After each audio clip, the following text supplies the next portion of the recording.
Hi, everybody, and welcome back to Cat's Track. We post an interview with an amazing Canadian each weekday for your daily inspiration. Today, I would like to introduce you to my dear friend and brother in Christ, Bruce Edgelow. Bruce was born in North Battleford, Saskatchewan. He's always singing praises about his loved ones and feels blessed to have them in his life. We will forever find Bruce everywhere in every pocket of our community giving back. Whether it is through his vocation, philanthropic efforts, or on a personal level, he is a true gift to us all. Thank you for all your service, my dear brother. Friends, you will find Bruce's full bio attached, and thanks again for joining us today, my friend. Thank you, Catherine.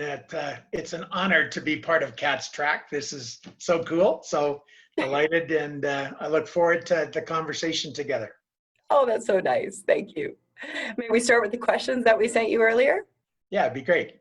Awesome. Okay, so first one is, what's been your greatest challenge over the last couple of months? The remembrance that we're not in charge of anything.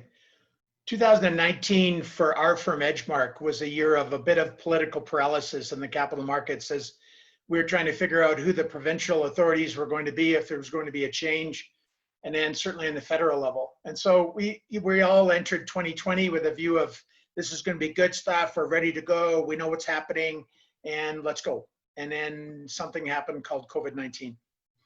And so, a huge lesson for me, Kat, is, we're not in charge. We truly aren't. I have a huge faith, and every day through this COVID, a couple of things have come up for me. Is the remembrance that I'm here now, and that, in a faith element, I was made for this point in time. God knows me, he knows me intimately, and he destined for me to be here today.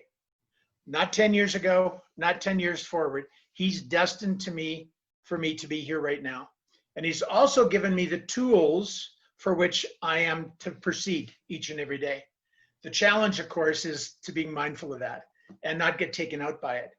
So that's been a huge lesson. And I have I've got a group where we hang out together with on Thursday mornings, and it's called Leader Impact, and it's my book club, and it's really a cool group. And we're reading a book by John Eldredge called Get Your Life Back. And in John's book, he brought to us a 1-minute pause app. So you can just go into the app, 1-minute pause. If you got John Eldredge's name attached to it, it's his.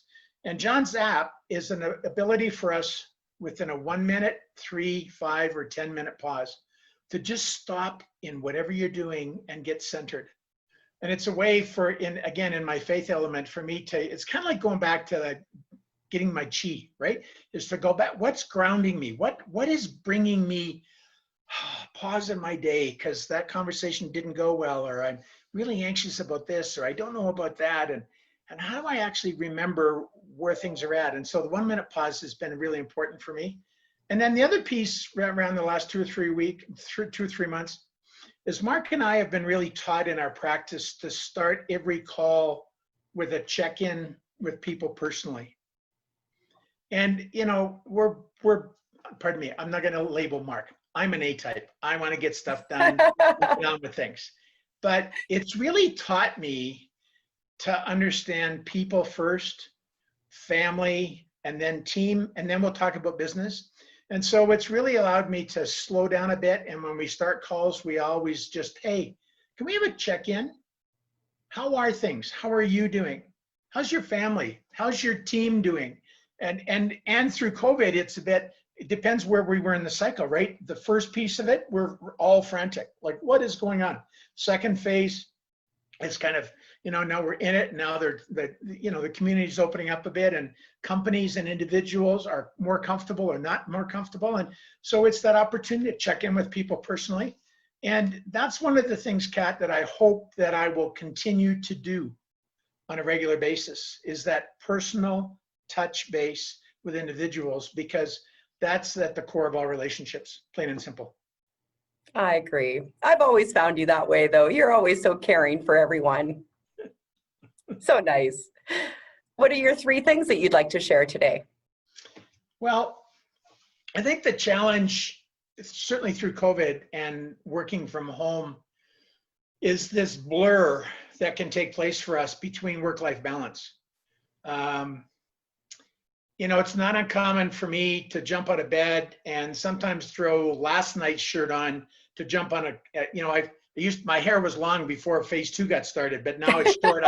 I can get away with, and not show I don't have much of a beard anyway. So, but I can, you know, it's like, oh crap, I haven't had a shower yet. And I got a call at 8 o'clock and all of a sudden it's 10 o'clock and I'm still sitting here in yesterday's shirt and oh my God, it's 2 o'clock and I've got to go on, I got to kind of come off camera on my Zoom call because I'm finally having lunch. So one of the learnings, and this goes back to John's book, Get Your Life Back, is this notion of work-life balance. And not to have this badge of glory of Mach 10 hair on fire. Like really, like take the time, slow down, find your pace. John's chapter, I think it's chapter 4 in his book, Transitions. He talks about finding transitions in our day of not being just absolutely, I got to give my son credit for this. We've been golfing a bunch through COVID and, you know, work all day and golf late in the afternoon and we're members of the same club. My grandson's there too, so it's always fun. So one day I'm a little bit late and I'm getting to the box and he's looking at me and going, how was your day? And I said, Maddie, I've been on the phone nonstop since 7 o'clock and I just got off a call, which is why I'm late. And he kind of looks at me, he goes, you know, it's okay to build gaps in your day, Dad. You know, like you don't need to be flat out. And it was really cool because that was Wednesday.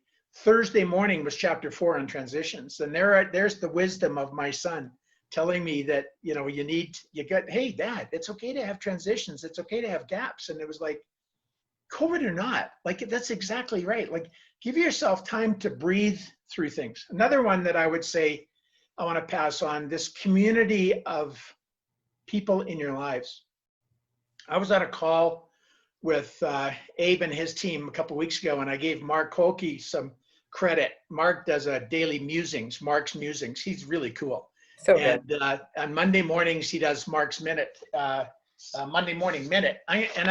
So the premise of why I'm referencing Mark is this notion of, somebody once told me we're associated with who we hang with. And and you need to be mindful of that. And so this is Mark's musings for Monday. Telling someone or broadcasting to that proverbial massive crowd in the cloud what stirs us inside, revealing ourselves as unsure, insecure, premature, and incomplete, is a typical internal struggle for everyone, he says. We are hardly alone in this, and yet we act as if we were.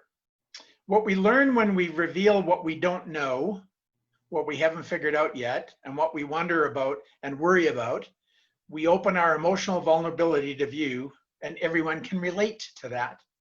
Everyone can understand that. Everyone wants to be your helper, your cheerleader, because everyone wants you to succeed. Actually, everyone does, he says. Yeah. And then the quote was from Abraham Maslow, the quote for the day was, the story of the human race is a story of men and women selling themselves short. So that lack of confidence in where we are. So the point number 2 for me is this: surround yourself with people you want to be part of and with. If you want to be seen to be a community member, then surround yourself with people that are in community and learn from them. You want to be a better leader, then surround yourself with people who have similar aspirations. Because iron will strengthen iron. And the notion too, Kat, is that you can't go where you've never been. I can't achieve those things on my own. And I need to surround myself with like-minded individuals who may be willing to give me some time because they sense my genuine desire to be in that place that maybe they occupy. And we all recognize we are where we are today because maybe somebody sometime put a hand up. Yeah. And helped us into those places.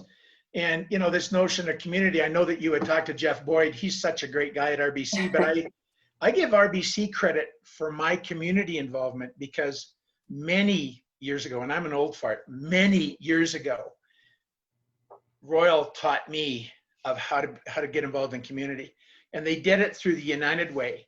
And I originally was really fussed with them, kind of saying I should look at donating to them on a regular basis and get involved. And it was like, I'll do my own thing. Thank you very much.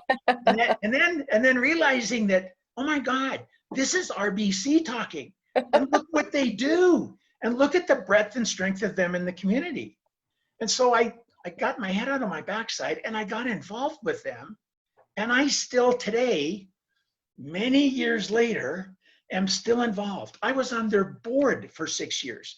I was on campaign cabinet for 8 years. I served with Karen, alongside Karen Young, who's just this amazing CEO with her, we call them our gray hairs. She's got this board of advisors that come alongside and chat with her when she's noodling on stuff and they want some insight. And it's like, wow, right? Is not, again, just, I listened to RBC. They said this was a great organization. There's all kinds of wonderful organizations, but nevertheless, for me, it was the lens of how do I do that? And so I did it safely because it was with RBC's support. They wanted to see me as a community champion. They wanted to be seen as a corporate entity that is doing those things and encouraged me to do that and made it easier for me to do that related to work-life balance. And so that's the other lens for me, kind of. And the third piece is that, I have a huge faith, and I'm not here to espouse my Christianity, but I am. I'm here to espouse my faith because it has made all the difference for me in this notion, as I said earlier, Kat, is this, I was made for this time. I'm here because I was destined to be here now. And so as daunting as that might be, as fussed as that might be, it's okay. And we're going to get through it. And if I use my network, if I look at, I get 6 or 7 meditation pieces in my inbox, messages from really cool people who really have their poop together and it's really insightful, then yay, I get to, oh yeah, wow, that message got my name all over it. And it was like, I was fussed. Wow, that was just exactly what I needed. Okay, oof. Maybe I can do this, right? Maybe I do have this. Maybe I have the capacity to move into these things. And so, it's that, what comes in my inbox? What am I being surrounded with? What phone calls am I able to make? How am I able to be integral and genuine, right, in my day? And yeah, as Mark said to us on Monday's note, it's okay to show your insides. It's okay to be vulnerable because we're not the only ones that are feeling that way, right? No, everyone is. Yeah. And we know, you're doing some amazing stuff. I so love you, kiddo. The great work going on in your Calgary-based mental health piece. And I've been blessed to be part of the Provincial Mental Health and Advisory Council on Mental Health and Addictions. And the work that's done there. And one of the pieces that we're not seeing necessarily through COVID, understand that most of the 911, a lot of the 911 calls now in the country, certainly Calgary and others, are dealing with domestic abuse cases and they're dealing with suicides. And we don't hear very much of that. And so we've put families in this microcosm of pressure cooker. Mama and or dad are not leaving the home for the day. They're in this lockdown. And yes, we're in phase 2 and maybe 3, but they've been in this pressure cooker. Finances may have been significantly impacted. And I was chatting with this great guy, Doug O, who runs 911, and he was just saying, he said, like, those are some of the hardest calls our people go to, is the domestic abuse, because it's often a call that's been made by a child, and right, and it's not a good situation. And then you go to the suicide cases. They're walking in on something that's been, someone's been pushed to that brink, right? And so that's the case where we need to understand the severity of what's going on. And I think the understanding, Kat, is there. How we resolve to do it differently needs to be built and needs to come yet. But I'm encouraged by the conversations of the group that you've helped put together and the work that we've done at the provincial level, that we're having different conversations. And we know we need to link them differently. We need to join forces differently. And so that work is a result of COVID.